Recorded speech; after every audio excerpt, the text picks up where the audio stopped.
La carta del apóstol Pablo a los Gálatas, capítulo 1.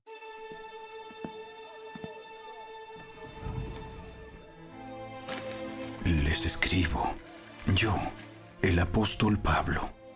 No fui nombrado apóstol por ningún grupo de personas, ni por ninguna autoridad humana, sino por Jesucristo mismo y por Dios Padre, quien levantó a Jesús de los muertos. Todos los hermanos de este lugar se unen a mí para enviar esta carta que escribo a las iglesias de Galacia. Que Dios Padre y nuestro Señor Jesucristo les concedan gracia y paz. Tal como Dios nuestro Padre lo planeó, Jesús entregó su vida por nuestros pecados para rescatarnos de este mundo de maldad en el que vivimos. A Dios sea toda la gloria, por siempre y para siempre. Amén. Me escandaliza que ustedes estén apartándose tan pronto de Dios, quien los llamó a sí mismo por medio de la amorosa misericordia de Cristo. Están siguiendo un evangelio diferente que aparenta ser la buena noticia, pero no lo es en absoluto. Están siendo engañados por los que a propósito distorsionan la verdad acerca de Cristo. Si alguien, ya sea nosotros o incluso un ángel del cielo, les predica otra buena noticia diferente de la que nosotros les hemos predicado, que le caiga la maldición de Dios. Repito lo que ya hemos dicho. Si alguien predica otra buena noticia distinta de la que ustedes han recibido, que esa persona sea maldita. Queda claro que no es mi intención ganarme el favor de la gente, sino el de Dios. Si mi objetivo fuera agradar a la gente, no sería un siervo de Cristo. Amados hermanos, quiero que entiendan que el mensaje del evangelio que predico no se basa en un simple razonamiento humano. No recibí mi mensaje de ninguna fuente humana ni nadie me lo enseñó. En cambio, lo recibí por revelación directa de Jesucristo. Ustedes saben cómo me comportaba cuando pertenecía a la religión judía y cómo perseguí con violencia la iglesia de Dios. Hice todo lo posible por destruirla. Yo superaba ampliamente a mis compatriotas judíos en mi celo por las tradiciones de mis antepasados. Pero aún antes de que yo naciera, Dios me eligió y me llamó por su gracia maravillosa.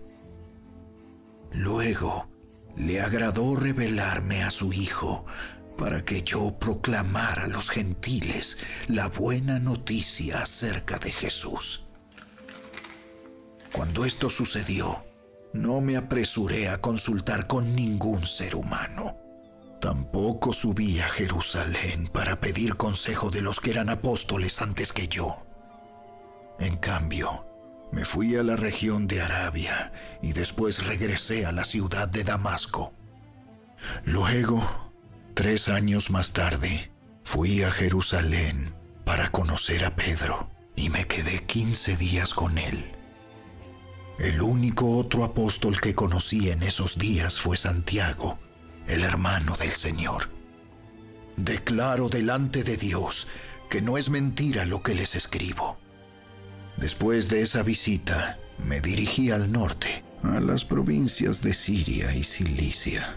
Y aún así, las iglesias en Cristo que están en Judea todavía no me conocían personalmente. Todo lo que sabían de mí era lo que la gente decía. El que antes nos perseguía, ahora predica la misma fe que trataba de destruir. Y alababan a Dios por causa de mí.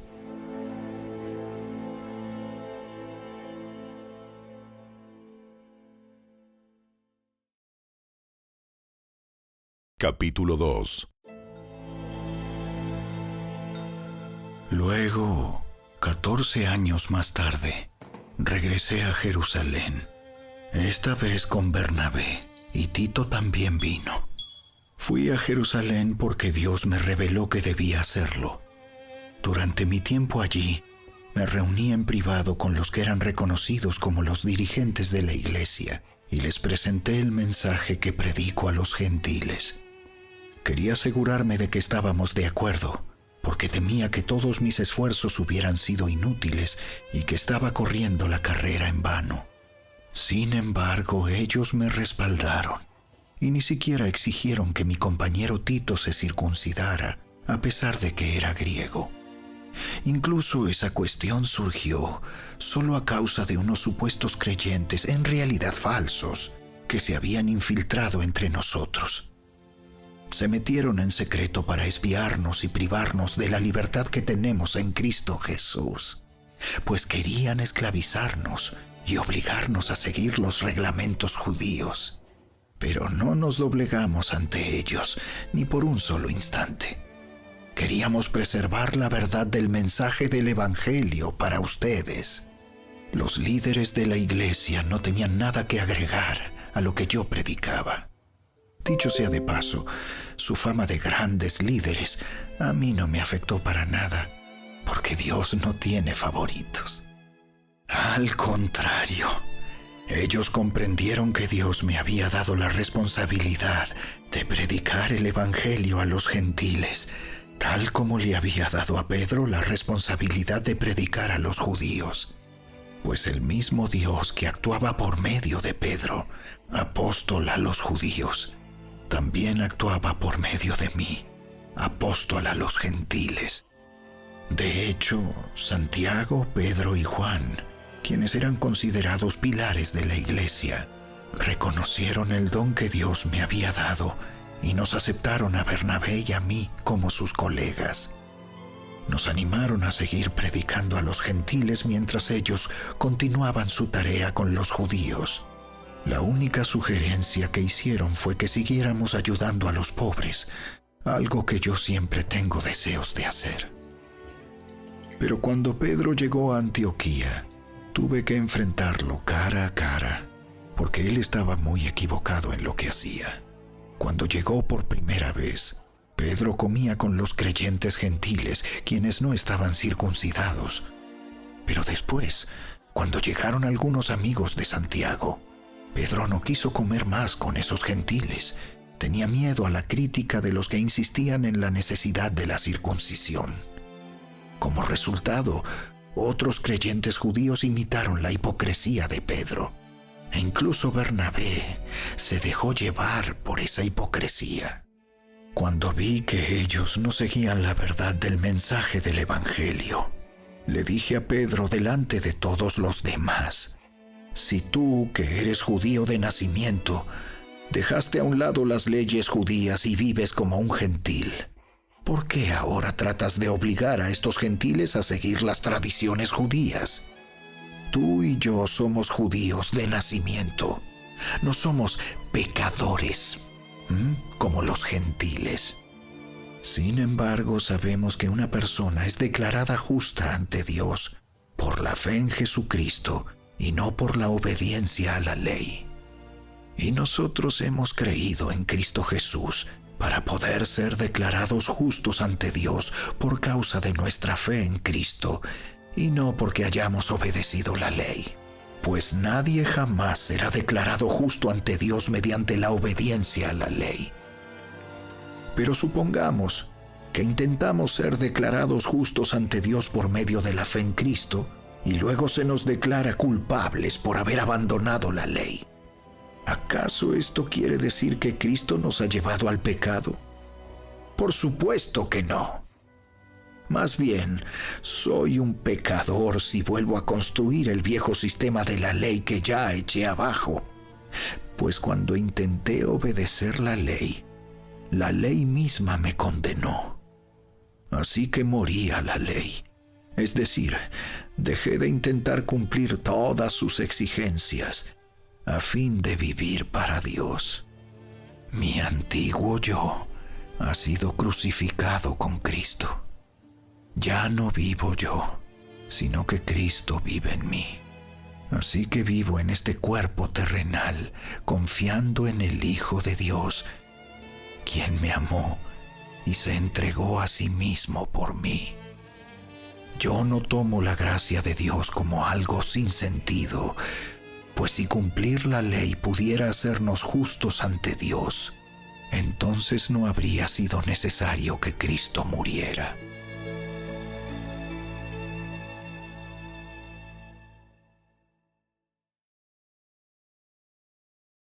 Capítulo 3. ¡Ay, Gálatas tontos! ¿Quién los ha hechizado? Pues el significado de la muerte de Jesucristo se les explicó con tanta claridad, como si lo hubieran visto morir en la cruz. Déjenme hacerles una pregunta. ¿Recibieron al Espíritu Santo por obedecer la ley de Moisés? ¡Claro que no! Recibieron al Espíritu porque creyeron el mensaje que escucharon acerca de Cristo. ¿Será posible que sean tan tontos después de haber comenzado su nueva vida en el Espíritu? ¿Por qué ahora tratan de ser perfectos mediante sus propios esfuerzos? ¿Acaso han pasado por tantas experiencias en vano? No puede ser que no les hayan servido para nada. Vuelvo a preguntarles, ¿acaso Dios les da al Espíritu Santo y hace milagros entre ustedes porque obedecen la ley? Por supuesto que no. Es porque creen el mensaje que oyeron acerca de Cristo. Del mismo modo, Abraham le creyó a Dios y Dios lo consideró justo debido a su fe. Así que los verdaderos hijos de Abraham son los que ponen su fe en Dios. Es más, las Escrituras previeron este tiempo en el que Dios declararía justos a los gentiles por causa de su fe. Dios anunció esa buena noticia a Abraham hace tiempo, cuando le dijo: Todas las naciones serán bendecidas por medio de ti. Así que todos los que ponen su fe en Cristo participan de la misma bendición que recibió Abraham por causa de su fe. Sin embargo, los que dependen de la ley para hacerse justos ante Dios están bajo la maldición de Dios. Porque las Escrituras dicen: maldito es todo el que no cumple ni obedece cada uno de los mandatos que están escritos en el libro de la ley de Dios. Queda claro, entonces, que nadie puede hacerse justo ante Dios por tratar de cumplir la ley, ya que las Escrituras dicen: es por medio de la fe que el justo tiene vida. El camino de la fe es muy diferente del camino de la ley, que dice: es mediante la obediencia a la ley que una persona tiene vida.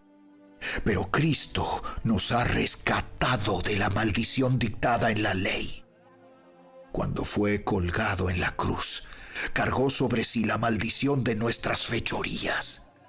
Pues está escrito: maldito todo el que es colgado en un madero.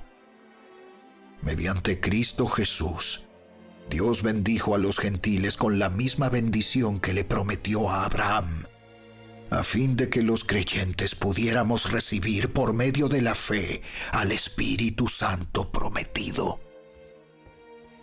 Amados hermanos, el siguiente es un ejemplo de la vida diaria. Así como nadie puede anular ni modificar un acuerdo irrevocable, tampoco en este caso. Dios ha dado las promesas a Abraham y a su hijo. Y noten que la Escritura no dice a sus hijos, como si significara muchos descendientes. Más bien dice a su Hijo. Y eso sin duda se refiere a Cristo. Lo que trato de decir es lo siguiente: el acuerdo que Dios hizo con Abraham no podía anularse 430 años más tarde, cuando Dios le dio la ley a Moisés, porque Dios estaría rompiendo su promesa Pues si fuera posible recibir la herencia por cumplir la ley, entonces esa herencia ya no sería el resultado de aceptar la promesa de Dios. Pero Dios, por su gracia, se la concedió a Abraham mediante una promesa. Entonces, ¿para qué se entregó la ley? Fue añadida a la promesa para mostrarle a la gente sus pecados. Pero la intención era que la ley durara solo hasta la llegada del Hijo prometido. Por medio de ángeles, Dios entregó su ley a Moisés, quien hizo de mediador entre Dios y el pueblo. Ahora bien, un mediador es de ayuda si dos o más partes tienen que llegar a un acuerdo. Pero Dios, quien es uno solo, no usó ningún mediador cuando le dio la promesa a Abraham. ¿Hay algún conflicto entonces entre la ley de Dios y las promesas de Dios? De ninguna manera. Si la ley pudiera darnos vida nueva, nosotros podríamos hacernos justos ante Dios por obedecerla. Pero las Escrituras declaran que todos somos prisioneros del pecado. Así que recibimos la promesa de libertad que Dios hizo únicamente por creer en Jesucristo. Antes de que se nos abriera el camino de la fe en Cristo, estábamos vigilados por la ley. Nos mantuvo en custodia protectora, por así decirlo, hasta que fuera revelado el camino de la fe. Dicho de otra manera, la ley fue nuestra tutora hasta que vino Cristo. Nos protegió hasta que se nos declarara justos ante Dios por medio de la fe. Y ahora que ha llegado el camino de la fe, ya no necesitamos que la ley sea nuestra tutora, pues todos ustedes son hijos de Dios por la fe en Cristo Jesús. Y todos los que fueron unidos a Cristo en el bautismo se han puesto a Cristo como si se pusieran ropa nueva. Ya no hay judío ni gentil, esclavo ni libre, hombre ni mujer, porque todos ustedes son uno en Cristo Jesús. Y ahora que pertenecen a Cristo, son verdaderos hijos de Abraham, son sus herederos, y la promesa de Dios a Abraham les pertenece a ustedes.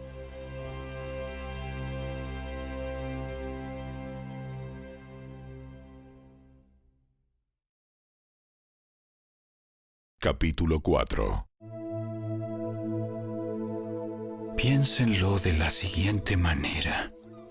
Si un padre muere y deja una herencia a sus hijos pequeños, esos niños no están en mejor situación que los esclavos hasta que se hagan mayores de edad, aunque son los verdaderos dueños de todas las posesiones de su padre. Tienen que obedecer a sus tutores hasta que cumplan la edad establecida por su padre. Eso mismo sucedía con nosotros antes de que viniera Cristo. Éramos como niños. Éramos esclavos de los principios espirituales básicos de este mundo. Sin embargo, cuando se cumplió el tiempo establecido, Dios envió a su Hijo, nacido de una mujer y sujeto a la ley.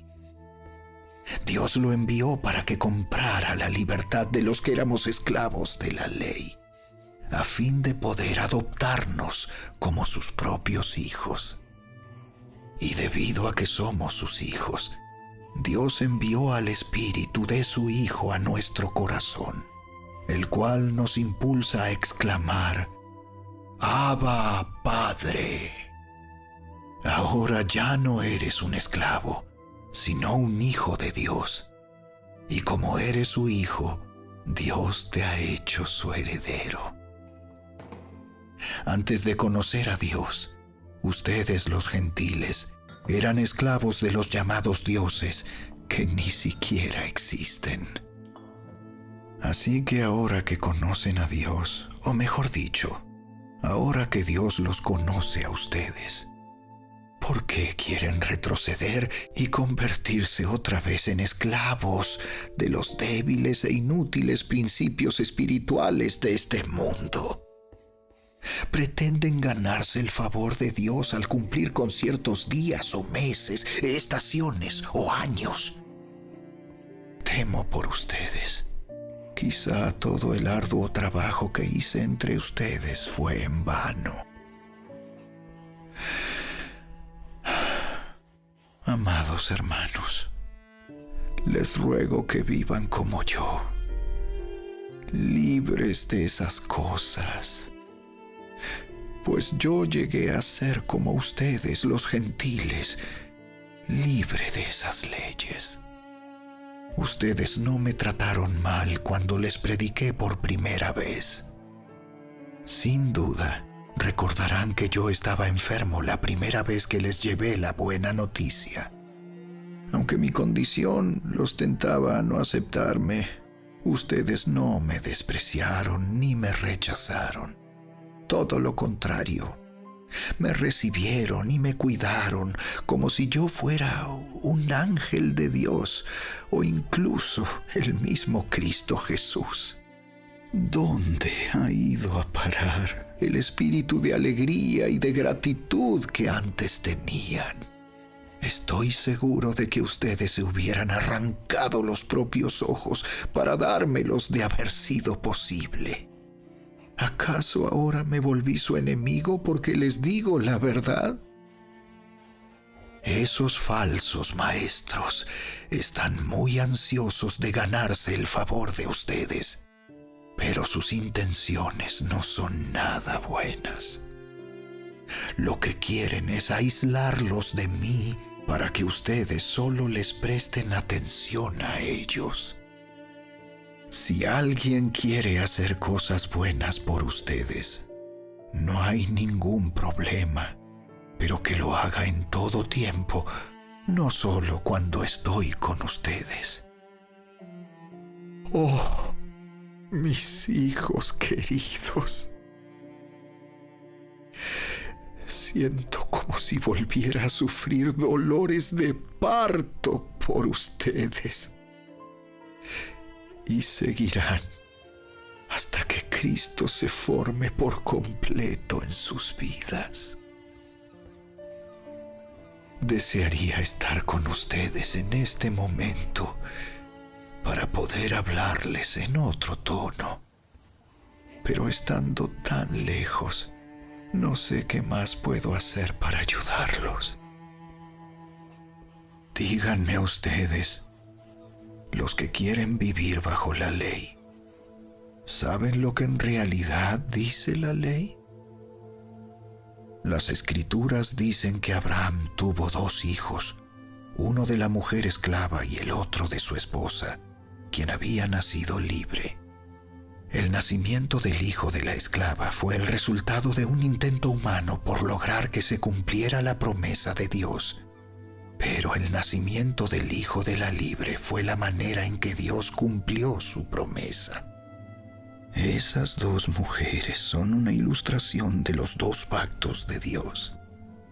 La primera mujer, Agar, representa el monte Sinaí, donde el pueblo recibió la ley que los hizo esclavos.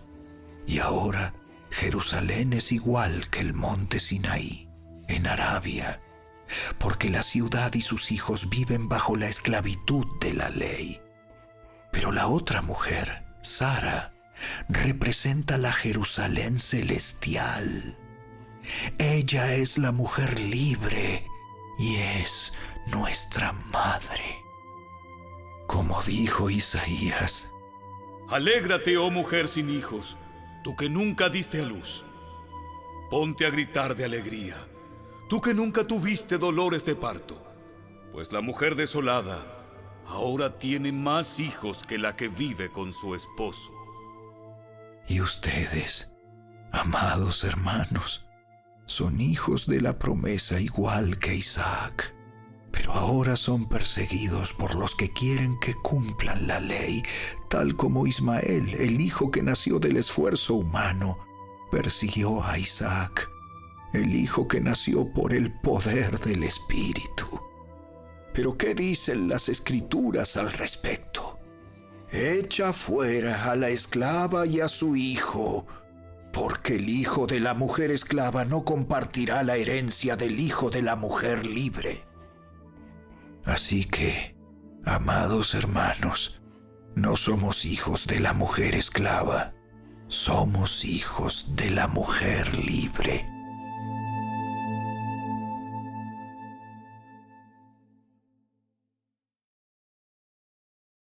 Capítulo 5. Por lo tanto, Cristo en verdad nos ha libertado. Ahora asegúrense de permanecer libres y no se esclavicen de nuevo a la ley. Presten atención. Yo, Pablo, les digo lo siguiente. Si dependen de la circuncisión para hacerse justos ante Dios, entonces Cristo no les servirá de nada. Lo repito, si pretenden lograr el favor de Dios mediante la circuncisión, entonces están obligados a obedecer cada una de las ordenanzas de la ley de Moisés. Pues si ustedes pretenden hacerse justos ante Dios por cumplir la ley, han quedado separados de Cristo. Han caído de la gracia de Dios. Sin embargo, los que vivimos por el Espíritu esperamos con anhelo recibir por la fe la justicia que Dios nos ha prometido.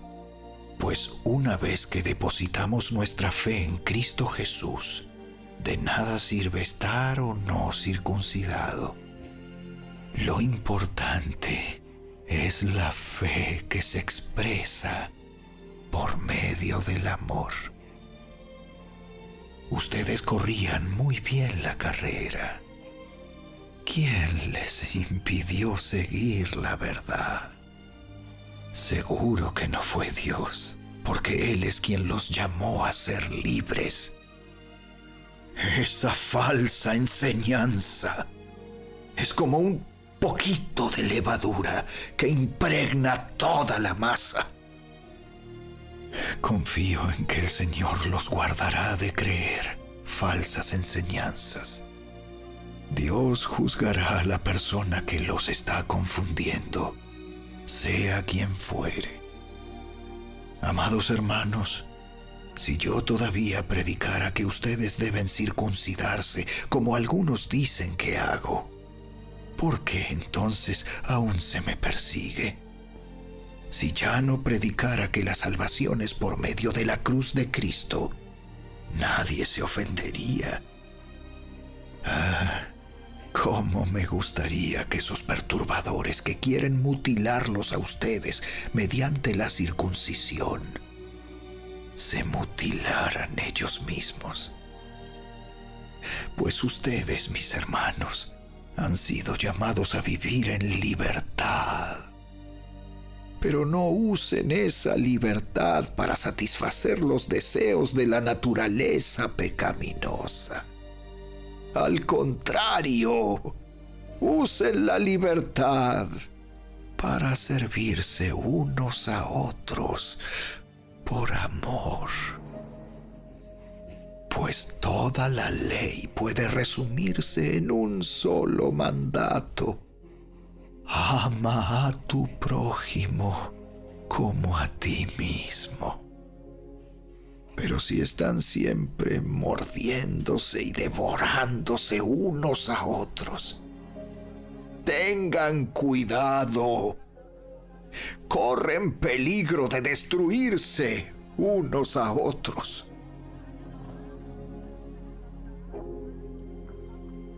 Por eso les digo, dejen que el Espíritu Santo los guíe en la vida.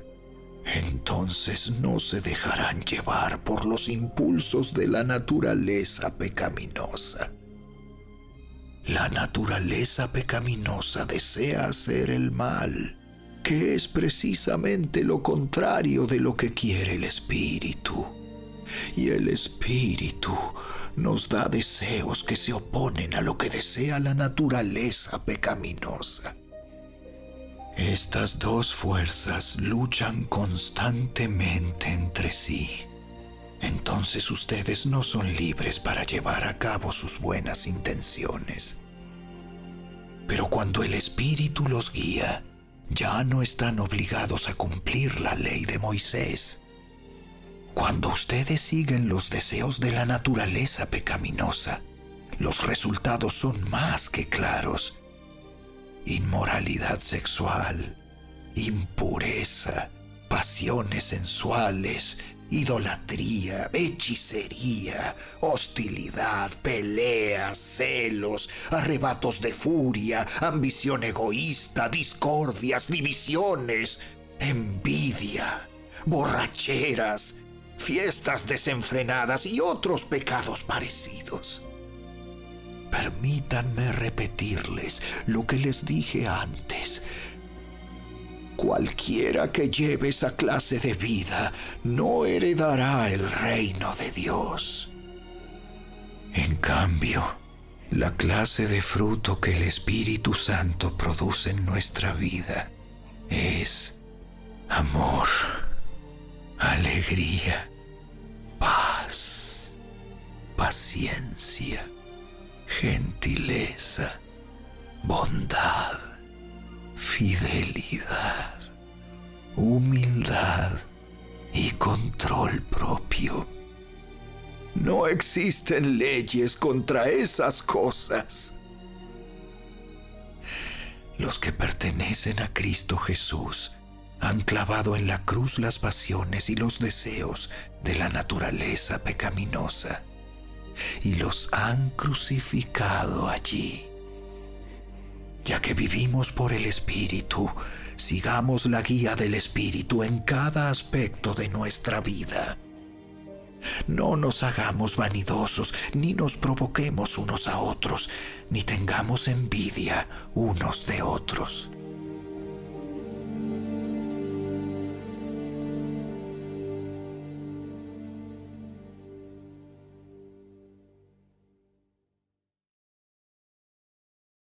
Capítulo 6. Amados hermanos, si otro creyente está dominado por algún pecado, ustedes, que son espirituales, deberían ayudarlo a volver al camino recto con ternura y humildad. Y tengan mucho cuidado de no caer ustedes en la misma tentación. Ayúdense a llevar los unos las cargas de los otros y obedezcan de esa manera la ley de Cristo. Si te crees demasiado importante para ayudar a alguien, solo te engañas a ti mismo. No eres tan importante. Presta mucha atención a tu propio trabajo, porque entonces obtendrás la satisfacción de haber hecho bien tu labor y no tendrás que compararte con nadie. Pues cada uno es responsable de su propia conducta. Los que reciben enseñanza de la palabra de Dios deberían proveer a las necesidades de sus maestros, compartiendo todas las cosas buenas con ellos. No se dejen engañar. Nadie puede burlarse de la justicia de Dios. Siempre se cosecha lo que se siembra. Los que viven solo para satisfacer los deseos de su propia naturaleza pecaminosa cosecharán de esa naturaleza destrucción y muerte. Pero los que viven para agradar al Espíritu, del Espíritu, cosecharán vida eterna. Así que no nos cansemos de hacer el bien. A su debido tiempo cosecharemos numerosas bendiciones si no nos damos por vencidos.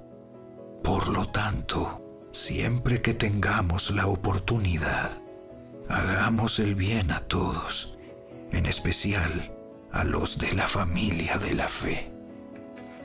Fíjense que uso letras grandes para escribirles de mi propio puño y letra estas últimas palabras.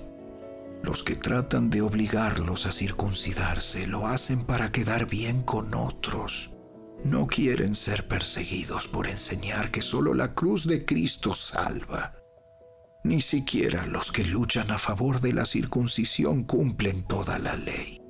Solo quieren que ustedes se circunciden para poder jactarse de ello y decir a todos que ustedes son sus discípulos.